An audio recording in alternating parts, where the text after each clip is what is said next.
ധ്യാൻ ചേട്ടാ, ഷാനിക്ക, ശരത് സർ, മഞ്ജരി ചേച്ചി, രജിഷ, ഇവിടെ സൂപ്പർ സ്റ്റാറിന്റെ ഈ ഒരു ഫ്ലോറിൽ എനിക്ക് ഒരു കത്ത് കിട്ടിയിട്ടുണ്ട്.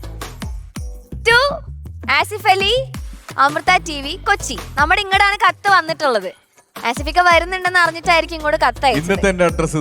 അതെ, ഇന്നത്തെ അഡ്രസ് ആസിഫിക്കയുടെ ഇതാണ്. അപ്പൊ കത്തിൽ എന്താന്നുള്ളത് പൊട്ടിച്ച് വായിക്കുന്ന മോശമല്ലേ അല്ലേ ധ്യാൻ ചേട്ടാ? എല്ലാരും ഒന്ന് കേക്കട്ടെ. വേണ്ട, ആസിഫിക്ക എന്നെ വായിച്ചോ. എടാ റിഹാൻ ഒന്ന് കൊണ്ട് കൊടുക്കോ. സാധാരണ ഞങ്ങള് തിരിച്ചാ ചെയ്യാറല്ലേ, അങ്ങോട്ടാ കൊടുത്തു വിടാറ്. അങ്ങോട്ട് കത്ത് കൊടുത്തിട്ടുണ്ട്. ആസിഫ് അലി, അമൃത TV, കൊച്ചി. പാറു ആ, അവൻ ആസിഫ് അലി എന്ന് പറഞ്ഞു നേരെ ധ്യാന്റെ അടുത്തോട്ട് അവര് രണ്ടുപേരും അറിയില്ല. ഓക്കെ ആസിഫിക്ക, വല്ല പ്രേമലേഖനാണോ നമുക്ക് അറിയില്ല കേട്ടോ. ഒരു കത്ത് വന്നേ അറിയുള്ളൂ. ഒരു ഉരിയ കത്ത. ഇത് കൊറേ ഉണ്ടല്ലോ, ഇന്നലെ എഴുതി തുടങ്ങിയതാന്ന് തോന്നുന്നു. ആണല്ലേ? ഓക്കെ, വായിക്കട്ടെ. ആ വായിക്കട്ടെ, ആ വായിക്കാം. പ്രിയപ്പെട്ട ആസിഫ് അലി ചേട്ടന്, ഓ 2009 എന്റെ ജീവിതത്തിലേക്ക് വന്ന പുതിയ ഋതുവാണ് ചേട്ടൻ. ഇന്നും ആ കഥ തുടരുന്നു. മലയാള സിനിമയിലെ അപൂർവ രാഗമായി ചേട്ടന്റെ കരിയറിൽ ഇപ്പൊ നല്ല ട്രാഫിക് ഉണ്ടെന്നറിയാം. Very creative. അമ്മോ, അതൊരു ഓർഡിനറി സംഭവം അല്ല. ബാച്ചിലേഴ്സ് പാർട്ടികളിൽ ചേട്ടൻ എന്നും ഒരു സംസാര വിഷയമായിരുന്നു. ചേട്ടനെ കുറിച്ച് ഒഴിമുറിയിൽ ഇരുന്ന് ആലോചിച്ച് കിളിപോയ എത്രയോ രാത്രികൾ.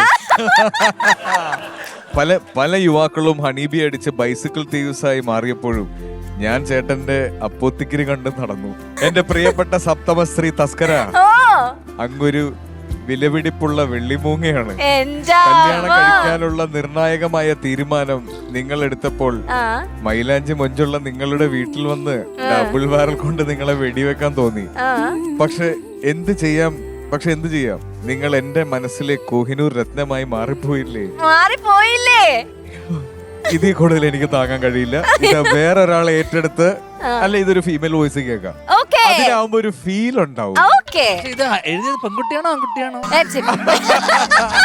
അതുകൊണ്ടാണ് ഞാൻ പറഞ്ഞത് ഏത് ശബ്ദത്തിലാ ഇത് ഷൂട്ട് ചെയ്യണമെന്ന് നോക്കാം, എന്നിട്ട് നമുക്ക് തീരുമാനിക്കാം. മഞ്ജരി, കുഡ് യു പ്ലീസ്?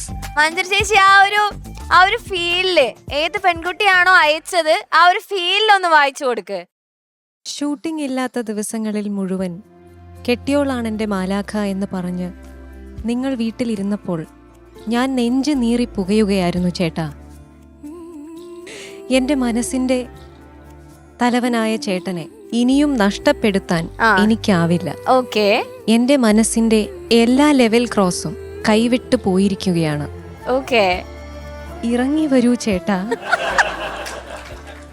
നമുക്ക് ഏതെങ്കിലും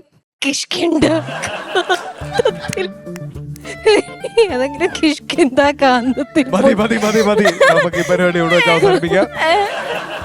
ആസിഫ് ചേട്ടന് സ്വന്തം സുരേഖ പൗലോസ് തോന്നിയാസ്കര. പ്രസിഡന്റിന്റെ ഇവിടെ തന്നെയാ. പ്രസിഡന്റിന്റെ ഭാര്യയാണെന്ന് തോന്നുന്നു. എന്തായാലും ഇത്ര എഫേർട്ട് എടുത്ത് ഇങ്ങനെ ഒരു കത്ത് എഴുതാൻ ശ്രമിച്ചതിൽ അല്ലെങ്കിൽ കത്ത് എഴുതിയതിൽ ഒരുപാട് സന്തോഷമുണ്ട്. Thank you, very creative. എല്ലാ സിനിമകളുടെ പേരും ഉണ്ട് അതിനകത്ത്. നന്ദിയുണ്ടേ. ഇതുപോലത്തെ കത്തുകൾ അങ്ങോട്ട് കൊടുക്കുകയോ ഇങ്ങോട്ട് കിട്ടുക എന്തെങ്കിലുമൊക്കെ ഉണ്ടായിണ്ടോ ധ്യാൻ ചേട്ടാ? ഇത് പഴയ കാലത്ത് ആരോ എഴുതി. അല്ല, പഴയത് വിട്ടേക്കോ, പുതിയതാവാം. എനിക്ക് അങ്ങനത്തെ അങ്ങോട്ട് കൊടുത്തിട്ടുണ്ട്. ധ്യാൻ ചേട്ടൻ ന്യൂജന. ഇപ്പൊ ഇൻസ്റ്റാഗ്രാം കാലല്ലേ. ഷാനിക്കനോട് ചോദിക്ക്, പുള്ളിക്കറിയാൻ കാര്യം. ഷാനിക്ക ഫുൾ ടൈം ആക്റ്റീവ് നൗ. അതാ വൃത്തിയായിട്ട് അറിയാവുന്നത്. ഷാനെ പറയൂ. ഞങ്ങളുടെയൊക്കെ ആശാനായിരിക്കുന്നത്. നിങ്ങൾക്കൊക്കെ എന്താണ് പ്രശ്നം? വെറുതെ ഇരിക്കുന്നത്. പാട്ട് പാടാൻ അറിയാവുന്ന സുന്ദരന്മാർക്കൊക്കെ ഇത് ഇഷ്ടം പോലെ കിട്ടാറുണ്ട്. പണ്ട് തലശ്ശേരിയില് പണ്ടത്തെ ഒരു ഇൻഡിക്ക കാറില് 4 ഗ്ലാസും താത്തിയുണ്ട് ഷാനിക്ക. എന്നിട്ട് പണ്ടത്തെ മൈക്കിൾ ജാക്സന്റെ പാട്ടൊക്കെ വെച്ചിട്ട്, അതായത് എനിഗ്മ വെച്ചിട്ട് മറ്റേ പൂക്കോട് തലശ്ശേരി ഭാഗത്തുള്ള ബസ് സ്റ്റോപ്പിലൊക്കെ ഷാനിക്കയുടെ വണ്ടി അവിടെ നിൽക്കുന്നുണ്ടോ. പഴയ ആണല്ലേ, മനസ്സിലായില്ലേ? രജിഷ, ലവ് ലെറ്റേഴ്സ് കിട്ടിയിട്ടുണ്ടോ? ഉണ്ട്. എവിടുന്നാ? പേരാമ്പ്ര ഭാഗത്തുനിന്നായിരിക്കും അല്ലേ? ഹിന്ദി, പഞ്ചാബ്. എന്തിനാണ് കളിക്കുന്നത്? ഞാൻ അങ്ങോട്ട് എനിക്ക് ഭയങ്കര ഇഷ്ടം. അതാ